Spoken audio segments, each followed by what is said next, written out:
पिता की नसीहत। एक शहर में एक अमीर आदमी रहता था। वो बहुत ही ईमानदार था। उसने अपने बेटे को वसीयत देते हुए कहा, मेरे मरने के बाद मेरे पैरों में ये फटे हुए मोजे पहना देना।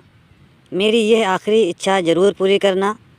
पिता के मरते ही नहलाने के बाद बेटे ने पंडित जी से अपने पिता की आखिरी इच्छा बताई। पंडित जी ने कहा, हमारे धर्म में कुछ भी पहनाने की इजाज़त नहीं है। पर बेटे की जिद थी कि पिता की आखिरी इच्छा पूरी हो।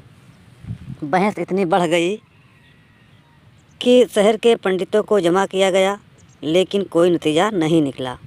इसी माहौल में एक व्यक्ति आया और बेटे के हाथ में पिता का लिखा हुआ पत्र दिया, जिसमें पिता की नसीहत लिखी थी।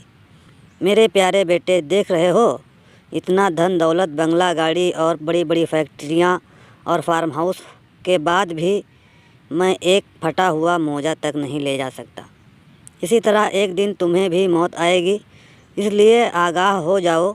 तुम्हें भी एक सफ़ेद कपड़े में जाना पड़ेगा।